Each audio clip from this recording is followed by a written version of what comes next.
करम नाजरीन, inspector Rihanna Tariq लिखती है कि मेरी 40 साल जिंदगी पुलिस और कोर्ट कचहरी के चक्कर लगाते गुजरी, लेकिन ये केस मेरी जिंदगी का इंतहाई दिलखरास और अजीबोगरीब केस था। कैदी नंबर 826 बहुत कम उम्र लड़का था। इसकी उम्र 18 साल थी। इसके चेहरे पर एक अजीब सा तासुर रहता था। ना मैं इसे मासूम कह सकती थी, ना ही मक्कार। बस जब मैं इसे देखती तो मुझे लगता कि वो किसी गहरी सोच में मुब्तला है। चेहरा पुर इसरार सा था। मुझे इसके लिए सबसे ज्यादा दुख इस बात का था कि वो सजाए मौत का कैदी था। 18-19 साल की उम्र में वो दुनिया छोड़कर जा रहा था, जबकि इसके लिए ये दुनिया अभी खुली ही नहीं थी। वो तो बहुत कम उम्र लगता था। मेरा इससे पूछने को जी चाहता था कि तुम्हें किस जुर्म की वजह से ये सजा मिली है कि दुनिया की इतनी बहारें छोड़कर तुम आखिरत के सफर पर रवाना हो रहे हो। मगर उसके चेहरे पर इतनी मायूसी होती कि मेरा इससे बात करने से भी दिल घबराता था। मेरा नाम रिहाना तारिक है। पेशे के एतबार से मैं एक इंस्पेक्टर थी। पुलिस में काम करने वाले लोगों की तरह मेरा दिल भी सख्त था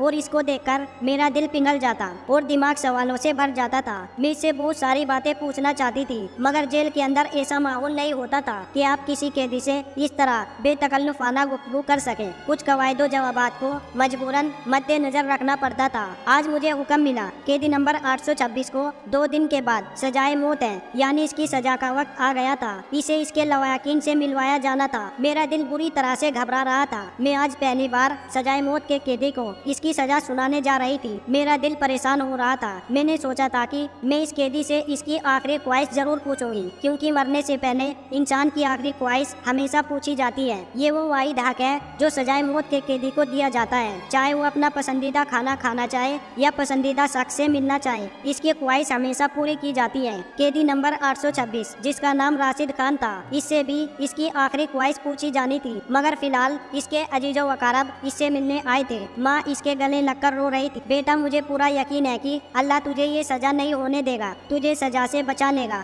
मेरा दिल कहता है कि मेरा बेटा बेगुनाह है। मुझे इस औरत पर तरस आने लगा। माँ भी कैसी बातें करती है। सजाए मौत तो इसकी 2 दिन के बाद लिखी ही थी। भला इसे कौन रोक सकता था। दरअसल अगला दिन इतवार का था, इसलिए मुझे आज ही ऑर्डर मिला था कि मैं राशिद खान को इसके घर वालों से मिलवा दूं, ताकि फिर बाद में सजा पर अमल दरामद किया जा सके। मेरा तो ख्याल था कि इसकी आखिरी ख्वाहिश अपने घर वालों से मिलना ही होगी। वो इसके बाद कोई ख्वाहिश नहीं करेगा, बस शौक से मर जाना पसंद करेगा। मगर मैं ये नहीं जानती थी कि इसकी आखिरी ख्वाहिश इतनी ही मुनफरिद और हैरानकुन होगी। राशिद खान को इसके घर वालों से मिलवाने के बाद इसे वापस सेल में बंद कर दिया गया। इसके बाद सिर्फ 48 घंटे रह गए थे। मैंने अजराए हमदर से पूछा। पहली बार मैंने इससे बात की थी। राशिद खान, तुम्हारे मरने से पहले आपकी ख्वाहिश तो पूरी हो ही गई होगी। कौन सी आखिरी ख्वाहिश? इसने इतना ही तीखा सवाल किया था, यही कि तुमने अपने घर वालों से मिल लिया है, अब तो तुम्हारे दिल में कोई ख्वाहिश बाकी नहीं रही होगी। ऐसा तो नहीं है, मेरी बहुत बड़ी ख्वाहिश अभी अधूरी है, मैं इसे पूरा करना चाहता हूँ। राशिद खान ने बड़े एतमाद से जवाब दिया कि मेरी एक आखिरी ख्वाहिश है और मैं चाहता हूँ कि आप मुझसे वादा करो कि तुम लोग मेरी ख्वाहिश पूरी करोगे। मैंने कहा, हाँ पूरी करेंगे, जरूर करेंगे, ये तुम्हारा हक है। मैं इसके कम उम्री का तरस खाकर बोली। तो फिर ठीक है, मुझे किसी बड़े के सामने पेश करो। मैं अपनी ख्वाहिश का इजहार ऐसे नहीं करूँगा। बहुत ही खास ख्वाहिश है मेरी, और मैं जानता हूँ कि तुम लोग किसी तक नहीं पहुँचाओगे ये बात। और इसकी खुद एतमादी देखकर मुझे गुस्सा तो आया, लेकिन क्योंकि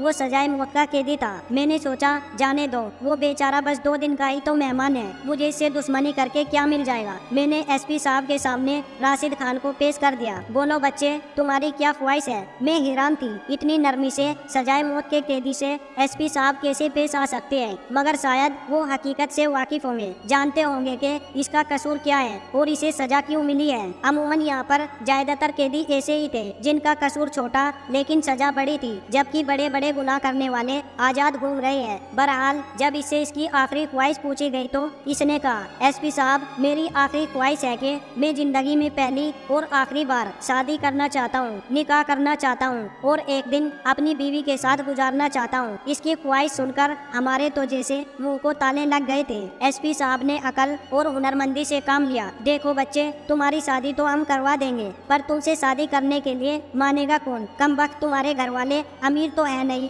तुम गरीब खानदान से ताल्लुक रखते हो और गरीबों से शादी करना तुम समझ सकते हो। क्यों अपनी जिंदगी का आखिरी एक मौका जाया कर रहे हो? कोई और चीज बता दो, खाना पीना, कोई किसी से मिलना जुलना, हम तुम्हारे लिए सब कुछ करने को तैयार है, क्योंकि तुम सजाए मौत के कैदी हो। तुम्हारे लिए दुख की बात है, मगर कानून सख्त है। कानून ऐसा ही है, सबके लिए बराबर है। है, चाहे कोई कम उम्र और मासूम हो या फिर ज्यादा उम्र का या बदमाश, सबके लिए एक ही सजा है। मैं नहीं जानता कि तुम्हें सजा क्यों हुई, तुम्हारा केस जायद और पसे पर्दा क्या है, लेकिन अब तुम सजाए मौत के कैदी हो। तो बिला वजह तुम यहाँ नहीं आए, तुम्हें किसी वजह से ही ये सजा मिली है और तुम किसी और चीज की ख्वाहिश का इजहार करो तो हम पूरी भी कर देंगे। लेकिन मैं यकीन से कह सकता हूँ तुमसे कोई शादी के लिए राजी नहीं होगा, और फिर हम कैसे तुम्हारी शादी करवाए। राशिद खान बड़े इत्मीनान से बोला, एसपी साहब, मैं कब आपसे कह रहा हूँ कि आप मेरी शादी करवाए। मैं आपको एक ऐसा तरीका बताता हूँ कि मेरी शादी खुद ब खुद हो जाएगी। इसकी बात सुनकर एसपी साहब के कान खड़े हो गए। सोचने लगे कि कहीं ये जेल की किसी खातून से निकाह करने का न बोल दे। बहरहाल राशिद खान ने कहा कि मस्जिद में ऐलान करवा दिया जाए कि राशिद खान वल्द इनायत खान किसी औरत से शादी करना चाहता है जो एक दिन के लिए सजाए मौत से पहले इसकी दुल्हन बन सके। अब ये बात थी तो बड़ी ही बेढंगी, और राशिद खान ने हमसे वादा लिया कि अगर कोई औरत इसके बाद भी मुझसे निकाह करने को तैयार हुई तो आप रोकेंगे नहीं और सुबह होने तक वो मेरे पास ही रहेगी। राशिद की अक्लमंदी ने हमें भी परेशान कर दिया था। इसकी हाजिर जवाबी ऐसी थी कि हम लोग परेशान हो गए। हमने कहा कि ठीक है, हम ऐलान तो करवा देंगे, मगर हमें इतना यकीन है कि तुमसे शादी करने कोई नहीं आएगा। कोई औरत अपना मुस्तकबिल क्यों बर्बाद करेगी, एक दिन के लिए क्यों दुल्हन बनेगी, अपने रिश्तेदारों से क्यों कर झगड़ेगी। खैर राशिद खान ने मेरी कोई बात नहीं सुनी, कहने लगा, बस आप ऐलान करवा दे, मेरी यही ख्वाहिश है। इसके बाद अगर कोई ना आया तो मैं कोई और ख्वाहिश नहीं करूँगा, फिर मुझे भले से सजाए मौत दे दी जाए। हमने राशिद की ख्वाहिश पर अमल करते हुए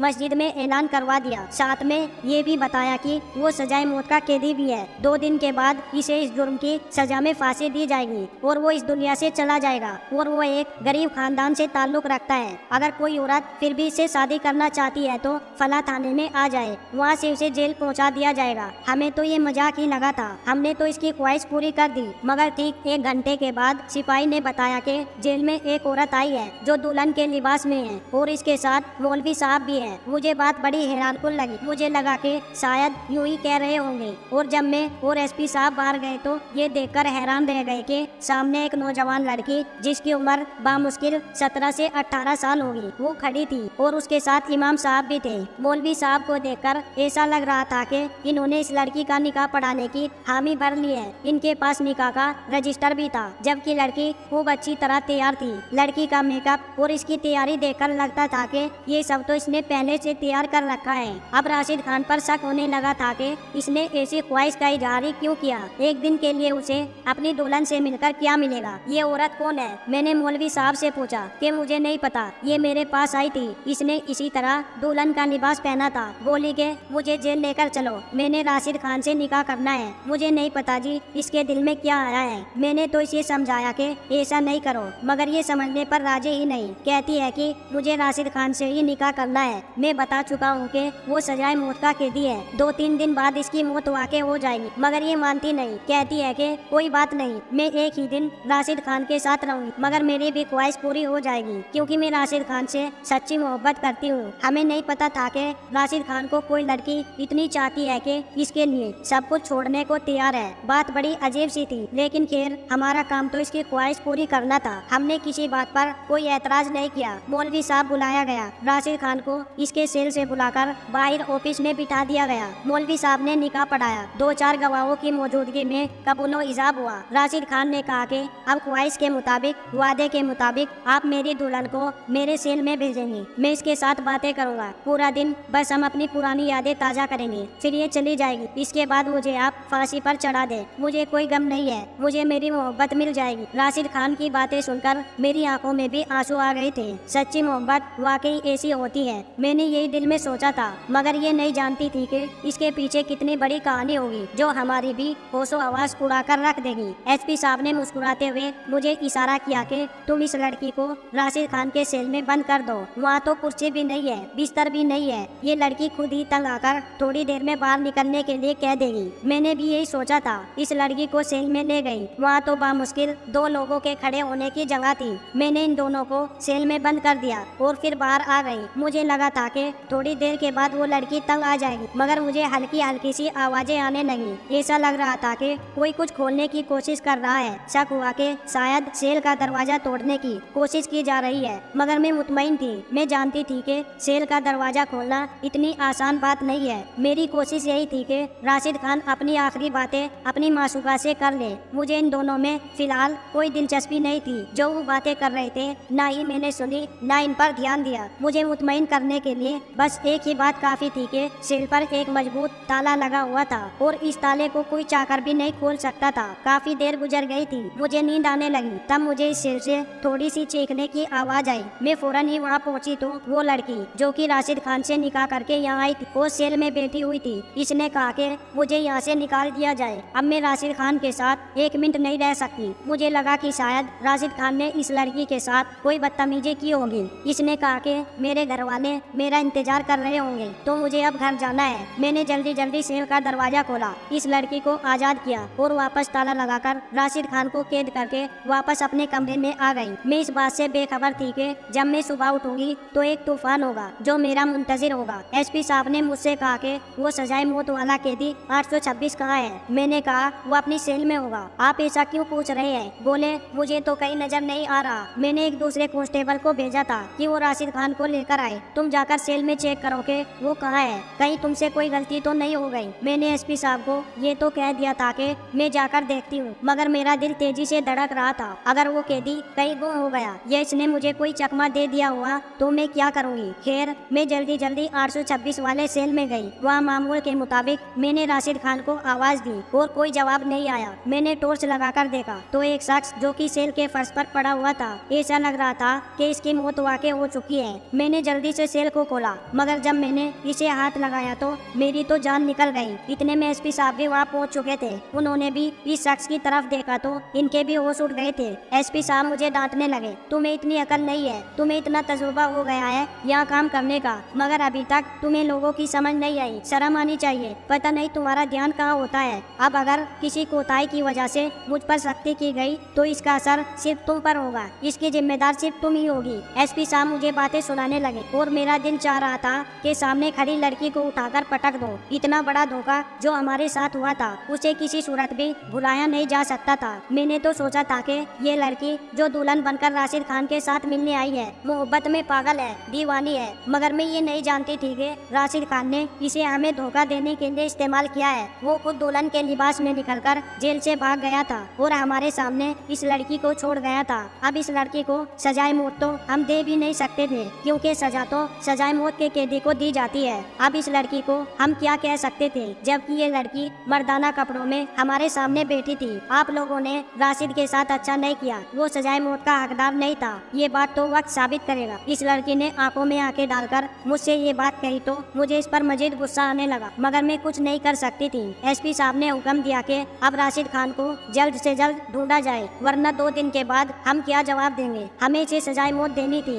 फांसी के फंदे तक पहुंचाना था और वो हमें चकमा देकर भाग गया। बड़े अफसोस की बात है, मुझे तुम्हारी ड्यूटी मर्दों की जेल में लगानी ही नहीं चाहिए थी। औरत औरत ही होती है, वो मर्दों को नहीं समझ सकती। एसपी साहब मुझे मुख्तलिफ बातें सुना रहे थे। मेरा दिल बुरी तरह घबरा रहा था। मैं समझ नहीं पा रही थी कि इतना बड़ा धोखा मेरे साथ कैसे हो सकता है। मैंने एक शख्स पर भरोसा किया, एक लड़की पर तरस आया, तरस खाकर इसका निकाह करवाया और इसने मेरी ही आंखों में धूल झोंक दी। मगर अब हमारे पास सिर्फ एक ही चारा था कि हम इस लड़की के माँ बाप तक पहुँचे या फिर राशिद खान को ढूंढे। राशिद खान रात के अंधेरे में कहाँ गया था हमें इस बात का बिल्कुल पता नहीं था, क्योंकि वो यहाँ से सुबह के 4 बजे निकला था। मगर मुझे इस लड़की पर हैरत हो रही थी। अब मेरी दिलचस्पी का मरकज वो लड़की बन गई थी कि आखिर वो लड़की कैसे राशिद खान की जगह बैठने पर राजी हो गई, कैसे इसने राशिद खान को अपना शौहर भी मान लिया और कैसे इसने सोच लिया कि राशिद के हिस्से की फांसी इसे दे दी जाए। इतनी मोहब्बत किसी मुजरिम से तो नहीं की जा सकती। अगर राशिद इतना बुरा होता तो ये लड़की उसे इतनी मोहब्बत कैसे करती। मैंने इससे इसके माँ बाप का पूछा तो इसने मुझे साफ साफ बता दिया कि वो गयूर अली की बेटी है। गयूर अली साथ वाले गाँव में रहता था। गयूर अली को बुलाकर लाना हमारे लिए कोई मुश्किल बात नहीं थी, मगर मैंने सोचा कि